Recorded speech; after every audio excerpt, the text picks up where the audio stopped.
하나님의 말씀 여호수아 17장 1절만 봉독하겠습니다. 므낫세 지파를 위하여 제비 뽑은 것은 이러하니라. 므낫세는 요셉의 장자이었고 므낫세의 장자 마길은 길앗의 아비라. 그는 무사이어서 길앗과 바산을 얻었으므로. 아멘. 이제 17장은 므낫세 지파에 대한 기업을 말씀하는데요. 므낫세는 이미 반 지파가 요단 동편의 기업을 얻었습니다.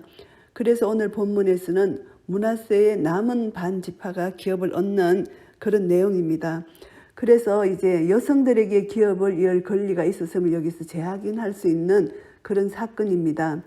슬로바스의 딸들이 아비의 기업을 요구하는 사건을 중심으로 기술되어 있습니다. 므낫세의 장자 마길의 후손들은 이미 요단 동편에서 그들의 기업을 얻었어요. 그리고 바산과 길앗의 일부를 분배받았습니다. 그렇기 때문에 요단 서편의 기업은 제비 뽑아서 이제 므낫세의 남은 자손, 곧 아비에셀, 헬렉, 이스라엘, 아스리엘, 세겜, 헤벨, 스미다 자손에게 돌아가게 되었습니다. 그런데 헤벨 가문의 슬로보앗은 아들이 없었기 때문에 그들에게 분깃이 돌아갈 수 없게 되었어요. 이때 이제 슬로보앗의 5딸이 이제 밀라, 말라, 노아, 호글라, 밀가, 다르사 이들이 나와서 과거 하나님께서 모세에게 명한 것 민수기 27장 6절에서 11절 말씀을 근거로 여호수아에게 분깃을 주장합니다. 기업을. 그래서 그들이 기업을 얻게 되었어요. 이렇게 하여서 요단 서편의 므낫세 반지파의 기업은 남자 자손 5명, 여자 자손 5명, 그래서 합계 10명의 자손에게 분배되었습니다.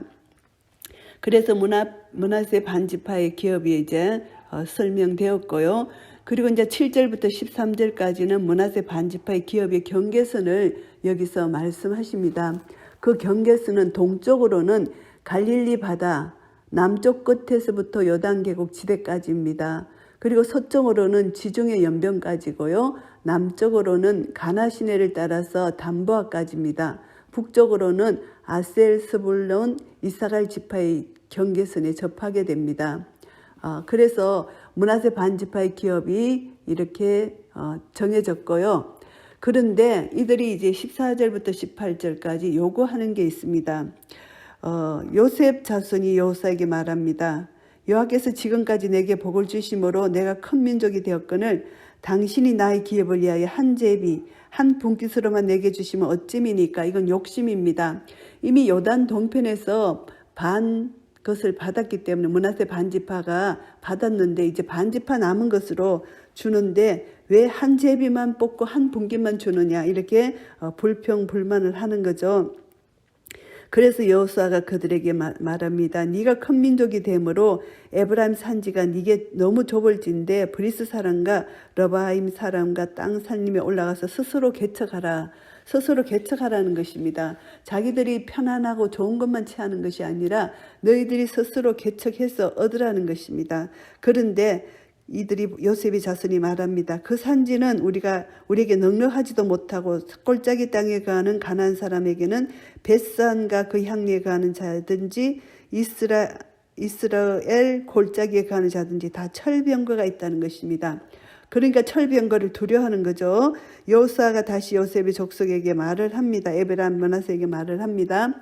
너는 큰 민족이요 큰 권능이 있은즉 한 분깃만 가질 것이 아니라 그 산지도 내 것이 되리니 비록 삼림이라도 네가 개척하라는 것입니다. 그 끝까지 네 것이 되리라. 개척하면 네 것이 된다.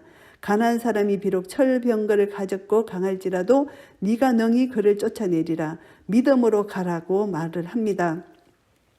그런데 므낫세 자손이 12절 13절 말씀을 보시면은 므낫세 자손이 그 성읍들의 거민을 쫓아내지 못하며 가나안 사람이 결심하고 그 땅에 거하였더니 이스라엘 자손이 강성한 후에야 가나안 사람에게 사역을 시켰고 다 쫓아내지 아니하였더라. 이들도 마찬가지로 그들 가나안 사람들을 다 쫓아내지 않고 그들에게 종 노릇하게 자기 유익을 취하는 것이고 열심으로 하나님 말씀을 의지하여 믿음으로 이들을 다 쫓아내지 않는 이런 불순종을 범했기 때문에 이들도 유다 지파와 마찬가지로 에브라임 지파와 마찬가지로 이 므낫세 지파도 우상 숭배에 빠질 수밖에 없는 이런 자리에 들어가게 된 것입니다. 이것은 전부 다 하나님 말씀에 불순종하고 자기 유익을 위해서 살기 때문에 이런 일이 일어난다는 거죠. 그리고 또 므낫세 지파는 남들과 비교를 합니다. 왜 우리는 이렇게 한 제비 뽑기만 하느냐. 우리 지파가 둘인데 이것은 불평불만, 남과 비교하는 것은 사탄이 주는 마음입니다.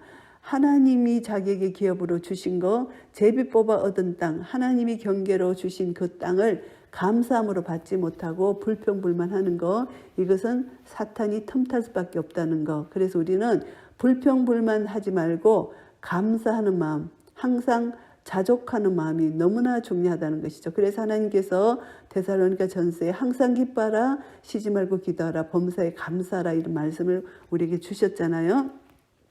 그래서 욕심을 내면 안 된다는 거죠. 자족하는 마음. 이 자족하는 마음은 하나님의 주권 밑에 내 모든 환경, 내 모든 것을 맡겨드릴 때 우리는 자족하는 마음이 생기는 것입니다. 믿음이 떨어지게 되면은 자족하는 마음이 없어지고 불평불만이 나오고, 그 다음에 안일주의에 빠지고, 환경이 어떤 상황에 처할지라도 감사할 줄 모르고 스스로 힘들다, 어렵다 주저앉게 되는 것입니다. 그래서 중요한 것은 환경이 아니라 약속의 말씀을 붙들고 하나님을 의지하고 하나님을 믿고 따라가는 것이 얼마나 중요한지 모릅니다. 그래서 여호수아 17장을 통해서 우리가 다시 한번 교훈받는 것은, 하나님은 공평하신 하나님, 므낫세 반지파는 이미 요단 동편에서 반지파가 기업을 얻었기 때문에 이 요단 서편에서 이제 기업을 나눠줬는데, 이들이 부족하다고 불평불만하는 이들은 너무나 욕심이 많다. 하나님 약속을 잊어버렸다. 그리고 이들은 그들의 가난한 자손들을 쫓아내지 못하고 그 땅에 같이 살았다는 이 어리석음, 이들의 안이함, 이들의 이익을 위해서 살았던 이것을 회개하지 않고 오히려 여호수아에게 불평불만하는 이들의 마음, 이 마음속에 이미 사탄이 들어간 거죠. 그래서 우리는 어떤 상황, 어떤 형편 가운데서도 하나님의 약속의 말씀을 붙들고 자족하는 마음으로 감사하는 마음이 될 때, 욕심을 버릴 때 우리는 환경을 이길 수 있고, 그리고 여호수아가 이들에게 남은 땅을 취하라 했는 이 땅을 취함으로 우리는 끝까지 하나님 말씀을 의지하여 그 땅을 취할 때 그것을 통해서 하나님께 영광을 돌릴 수가 있는 것입니다. 그래서 네가 개척하라. 개척을 해야 된다는 것이죠. 하나님께서 우리를 이 땅에 남겨놓으셨습니다. 영혼 구원의 사명을 우리에게 주신 것입니다. 우리는 우리 지경, 우리에게 맡겨진 지경 속에 죽어가는 영혼들을 살리는 생명의 역사를 우리를 통하여 이루시기를 원하시는 하나님, 그 마음을 우리가 깨달아 알고 이제 우리는 복음을 전하는 일에 우리는 또 하나님 마음에 우리가 합한 자가 되어야 된다는 거죠. 그래서 우리는 개척해야 됩니다. 이 땅에 아직도 항무지 죽어가는 영혼들, 그 땅을 우리가 개척해서 그 영혼들에게 복음을 전할 때 우리는 이 땅에 사는 그 사람들처럼 세상에 속한 자가 아니고, 내가 거룩하니 너희도 거룩하라, 우리에게 거룩한 삶을 요구하시는 하나님 앞에 우리는 날마다 보혈로 우리 자신을 씻고 거룩하고 정결함으로 주님 말씀을 의지하여 나아가서 믿지 않는 자들에게 주의 복음을 전가할 때 하나님의 뜻이 우리를 통하여 이 땅에 펼쳐지며 우리에게 주어진 이 기업이